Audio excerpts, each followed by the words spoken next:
And the killings in Bucha have come to light after Russian forces withdrew from the area. And Russia has pulled back because it says it's moving on to a new phase of the war to focus on the regions of Donetsk and Luhansk. Part of that territory has been held by pro-Russian separatists since 2014. The Ukrainian military also says the Kremlin is preparing a new offensive there. The main efforts of the enemy are focused on preparing for an offensive operation, the purpose of which is to establish full control over the territory of the Donetsk and Luhansk regions. The threat of the use of sea, air and land-based missiles by the enemy continues to persist. The occupiers are targeting our defensive installations, logistics infrastructure and residential areas of cities. For more, let's bring in John Spencer. He's a retired U.S. Army major and an expert on urban warfare. He joins us from Colorado Springs. Mr. Spencer, thank you for taking the time to speak with us. Let's start with what is coming to light out of Bucha. What do you make of the killings of civilians there?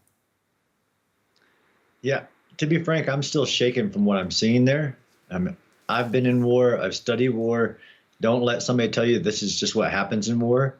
I don't even think war crimes, I mean, it is war crimes under the law of war that clearly Russia doesn't follow, but this type of intimate killing, the tying of civilians' hands behind their back and shooting them in the head, as an old soldier, I know that's a very intimate, evil, and not a rogue unit.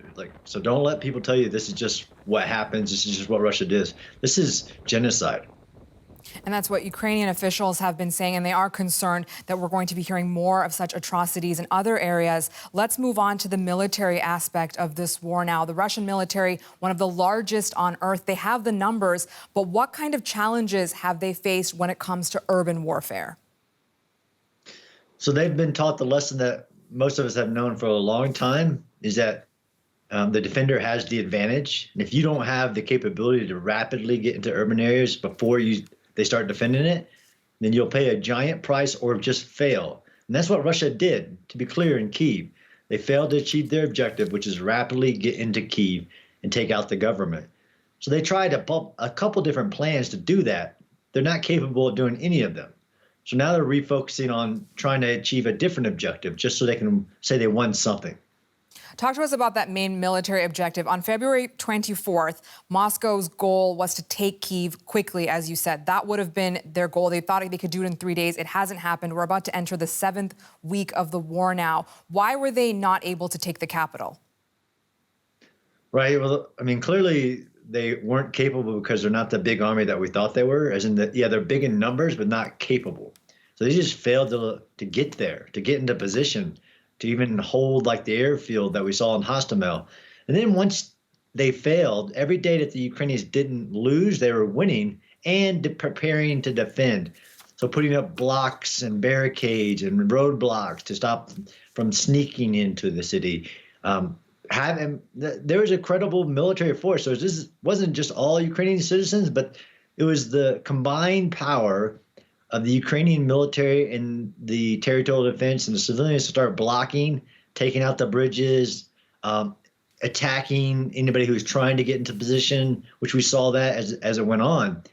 So really we didn't see an urban fight like what we're seeing in Mariupol that I study as much, because they closed the gates, is the analogy that I use. So they closed the gates to Kyiv, continued to contest the air, which, to be frank, is still vital to their survival. It was vital to their survival in Kyiv had they not been able to contest the airs and prevent the Russians from moving around and firing helicopter missiles and doing all that you can do from the air.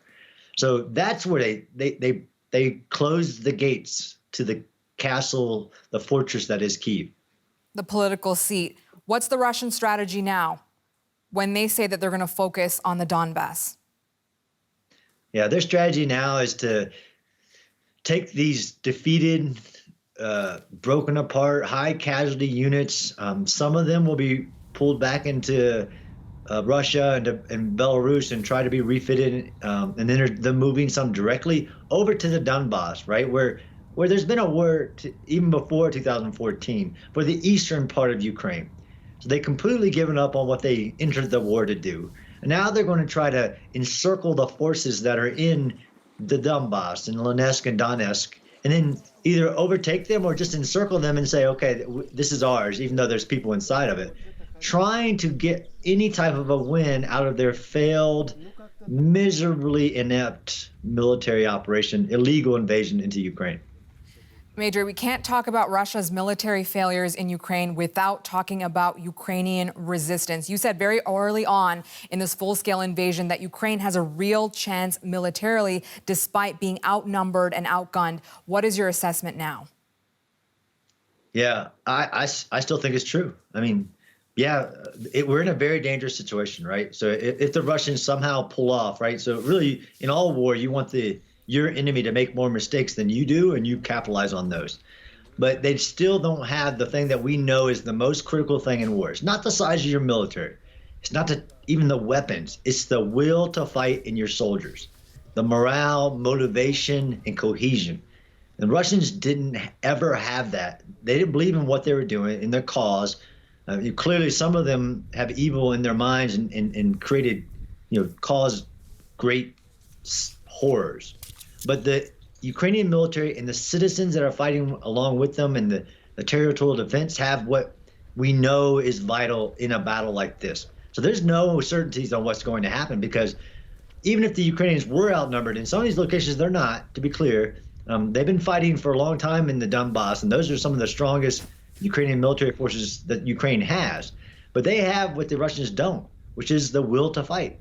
And even the citizens, look at Mariupol. That's amazing that they're still fighting, still holding out after weeks of siege and no water, no food, no nothing. John Spencer, an urban warfare specialist with the Madison Policy Forum. Thank you very much for your time and for your insights. Thank you.